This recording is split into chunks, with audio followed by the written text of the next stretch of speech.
Oi pessoal, tudo bem? Bom dia, enfim, boa tarde, boa noite para quem estiver assistindo de tarde ou de noite. É o meu primeiro vídeo aqui na internet, eu não sei exatamente como funciona, não sei editar também, então vai ser uma coisa meio rápida, assim, de forma bem objetiva, tá? Basicamente eu passei no TJ de São Paulo no concurso de 2021, a prova foi no fim de outubro e eu comecei a estudar no começo de agosto, tá? Então eu estudei agosto, setembro e outubro, foram cerca de 3 meses ao todo, tá? Eu considero que foi um sucesso essa minha aprovação, porque, né, eu passei com 3 meses de estudo só e, objetivamente, foi o meu primeiro concurso. Eu já tinha prestado TJ São Paulo em outros momentos, acho que eu prestei em 2012, prestei em 2014, mas eu prestei meio sem saber o que eu estava fazendo. Essa foi a primeira vez que, de fato, eu estudei pra prova e, enfim, tive uma dedicação, tinha uma rotina, né, enfim, que eu seguia e aí logrei a aprovação, tá? Então eu vim contar basicamente como que eu estudei pro TJ, deixando claro aqui que eu sou advogado, que eu era advogado, né, então eu já tinha contato com direito, já advogava por alguns anos, então tem essa facilidade, né, então assim, passei só em 3 meses, mas eu já era do direito, mas eu passei com muita gente que não era do direito, tá, então, enfim, acho que mesmo se você não for do direito, eu acho que é uma boa tentativa, tá? Sobre o concurso do TJ para escrevente, tem algo bem interessante que precisa ser falado, tá? O salário não é ruim, o salário é bem legal, mesmo se você entra só como escrevente comparado aí ao setor privado. E é um dos poucos concursos, o TJ Escrevente Capital, é um dos poucos concursos que zera a lista de convocação, tá? Isso não se aplica aos concursos do interior, nem litoral, nem Grande São Paulo, mas para a capital se aplica, tá? Em regra, se você passa da segunda fase, né, que é a fase de digitação, e é aprovado, mesmo que você passe em último lugar, em algum momento você vai ser chamado. A rotatividade em São Paulo é muito grande no TJ, na capital, tá? Então é um concurso hoje que eu acho que não tem como outro igual, assim, eu até onde eu sei, não tem outro concurso pelo Brasil que se você passar, você necessariamente vai ser chamado, tá? Existem exceções aí essa regra do TJ, né, que foi durante a pandemia, acho que teve um concurso que estava rolando na metade, que não chamaram todo mundo, chamaram só, tipo, metade, tá? Então é um concurso que eu acho que vale muito a pena. É um concurso fácil, a banca, ela é simples, é a VUNESP, né? O que é legal, porque você consegue fazer uma prova confortável, no entanto, tem os seus problemas também, tá? Quais são os problemas? Qual o problema específico, né? Por ser muito fácil, a nota de corte é muito alta, tá? Então você tem que tirar uma nota relativamente alta para você conseguir a aprovação. Na ampla concorrência na capital, acho, até onde eu sei, assim, eu não lembro de nenhum corte que foi menos de 80%, por exemplo, tá? Na verdade, eu não lembro de nenhum que foi menos de 82, né? Então sempre a nota de corte é sempre de 82 para cima. A do meu concurso de 2021 foi 86, eu acertei 87, né? Então eu fiquei 1 ponto acima da nota de corte. Não fiquei nem entre os primeiros 1000 colocados na ampla concorrência. Para vocês terem uma ideia de como a concorrência, a nota de corte, ela fica muito alta em razão da prova ser fácil, né? Bom, mas vamos lá, como que eu estudei, né? Eu fiz uma seleção do que eu ia estudar e do que eu não ia estudar. Eu acho que tem coisa que de fato é perder tempo estudar, tá? Por exemplo, matemática. Matemática é uma matéria que cai, pelo menos no meu edital, eram 4 questões de matemática. Então, assim, não fazia sentido eu estudar matemática.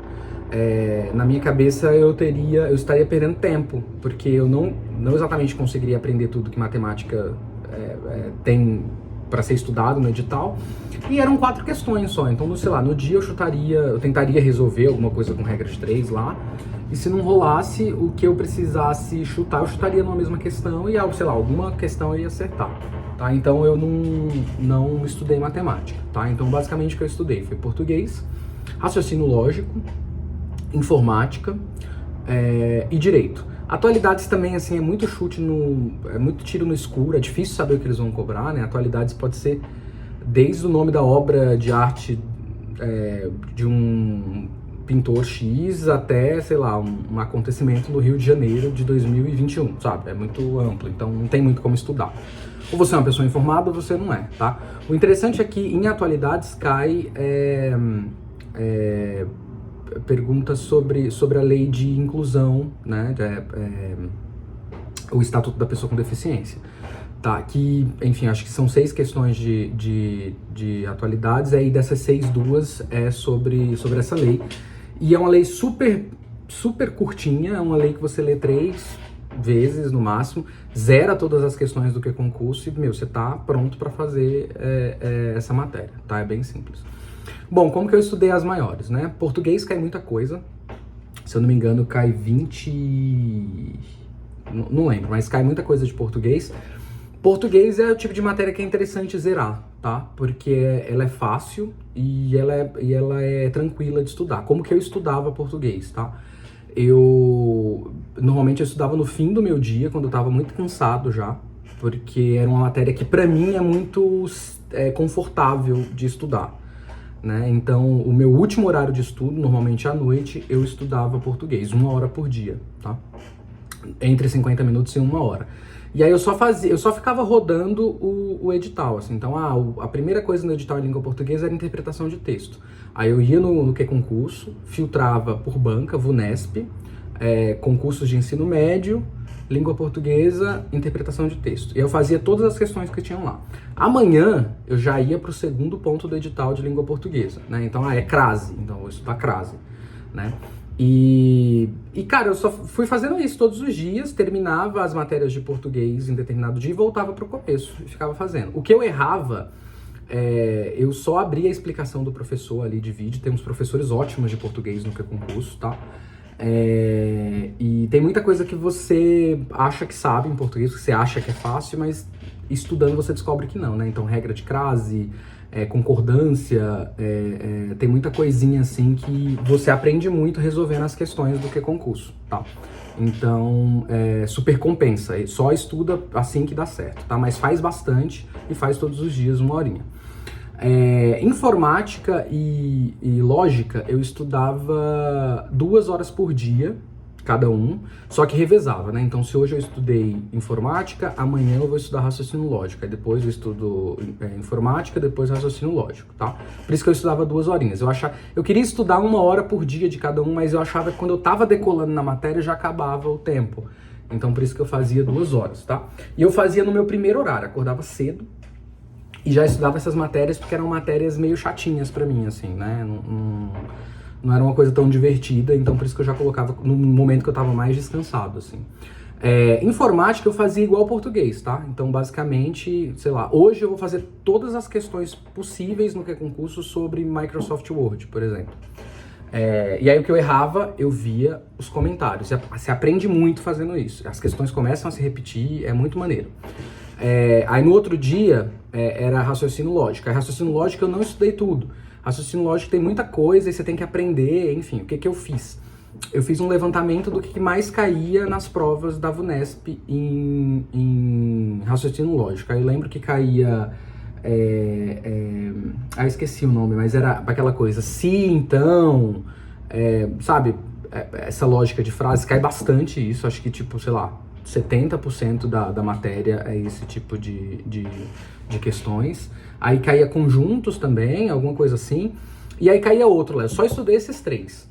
E no dia eu acertei tudo, foi ótimo. Então, raciocínio lógico cai sempre as mesmas matérias, você não precisa estudar tudo, tá? Mas informática eu estudei tudo. Aí quando eu voltava no outro dia, que já era informática, eu ia estudar Excel nesse dia, fazia a mesma coisa. Filtrava Excel, VUNESP, Excel, VUNESP, concurso técnico de ensino médio, por exemplo. E aí fazia tudo que tinha disponível lá, zerava as questões, quando terminava o edital, voltava de novo nessas matérias do começo e fazia até o dia da prova. Você aprende muito, tá? E direito, que eu acho que é o mais, que eu acho que é o que mais aterroriza e é o que é a maior parte, eu acho que 60% da prova para mais é direito, não lembro exatamente. Tem pontos positivos e pontos negativos, tá? O ponto positivo é que, basicamente, é letra de lei, tá? Você pode ter azar de cair lá uma doutrina, uma jurisprudência, mas não é a regra, tá? Eu acho que no meu nem caiu e, enquanto eu estudei, não caiu nenhum fora letra de lei. Então, você tem que ler a lei. Isso é bom porque, assim, não tem muito que eles pedirem pra fora disso, tá? Então, você lendo a lei todos os dias, é batata, 1 hora, né, você aprende. Agora, o problema é muito chato. Tá? Ler a lei, ela é chatinha. Eu, pessoalmente, gosto, mas até eu que gosto, uma hora me sentia bem de saco cheio. Né? O bacana da lei é que ela é bem estruturada, tá? Então, assim, você vai ler muita coisa de código e muita lei... E muita lei fechadinha, assim, então o que você vai lendo faz sentido, é como se você estivesse lendo o artigo que você está lendo faz muito sentido com o artigo que você acabou de ler e faz muito sentido com o próximo artigo, então tem uma lógica na lei, assim, não é uma informação solta, assim, dá para você ler de forma tranquila, assim, mas é chato, tá? A minha primeira dica com relação à leitura de lei é: não leia nada fora do edital, tá? Então você vai abrir lá o edital da VUNESP e vai estar lá: Código de Processo Civil, artigos 700 a 800. Não tem por que você ler os 699. Não faz sentido, não vai cair na prova. Então, assim, não tenta ler tudo, tá? Baixa a lei da internet mesmo, tem no site do Planalto as leis completas, e você coloca no Word só o que você vai estudar. Não coloca mais que isso, porque não vai fazer sentido você estudar, tá? Outra coisa, dá uma segmentada durante o dia nesse estudo, tá? Então, assim, se você se propôs a estudar, a ler 1 hora de lei por dia, ou 2 horas por dia de lei, sei lá, enfim, tenta não fazer isso de uma pancada só, tá? Então, assim, faz um pouquinho de manhã, depois que você terminar de estudar informática e raciocínio lógico. Aí faz na hora do almoço, eu estudava na hora do almoço em pé, porque eu comia rápido, aí pra não me dar sono, eu não lia a lei sentado, eu lia em pé, andando no quarto, porque aí não me dava sono e eu conseguia ler. No fim do expediente do trabalho, eu também li um pouco de lei, então normalmente eu costumava ler 1 hora, 1h30 de lei, tentava bater 2, mas era difícil, tá? Porque ler é chatinho mesmo. Mas eu colocava meia hora de manhã, meia hora no almoço, meia hora no fim da tarde. E batia a meta, conseguia estudar tudo, assim, sabe? Isso era bem bacana. Na hora que eu ia fazer as questões, então eu costumava fazer isso. Eu lia a lei e ia fazer as questões daquela lei, né? Daquele trecho de lei que eu acabei de ler. Tudo que caía nas questões, eu destacava na lei. Então, por exemplo, se caiu 5 questões sobre o artigo 700 do CPC, que eu separei lá no meu documento, eu colocava os 5 entre parênteses na frente do artigo.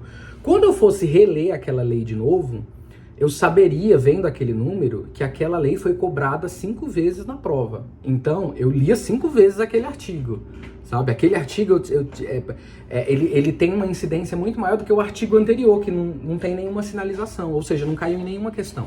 Então, com o tempo, com os estudos, no começo você vai ter que ler tudo, mas você vai andando com a lei e você vai começando a ler e reler só o que de fato cai em excesso na prova. Você começa a perceber isso, né? Então, assim, terminou todas as questões de escrevente do TJ São Paulo, da Banca VUNESP, você vai para outro concurso deles. Eles também aplicam para Polícia Civil, também aplica para outros concursos também, que é nesse mesmo esquema, tá? Ensino médio, direito,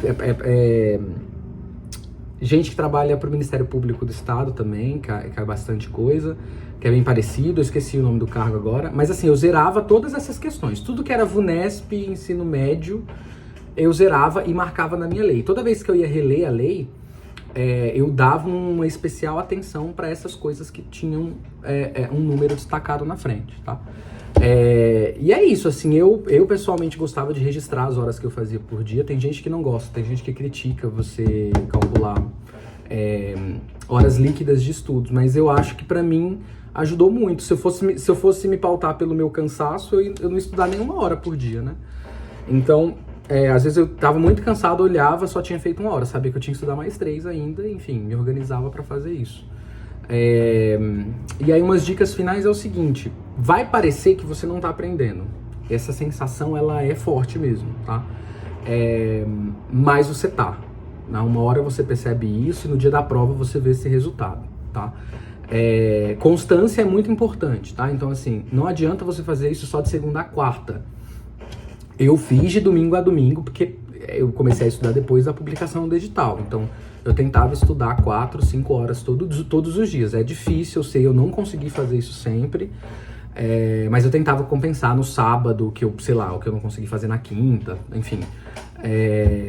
E lembrar sempre que, ó, a prova tá marcada, você vai fazer isso só até aquela data e pronto, entendeu? E, enfim, é isso. Boa sorte pra quem for prestar e espero que essas dicas ajudem vocês. Abraço.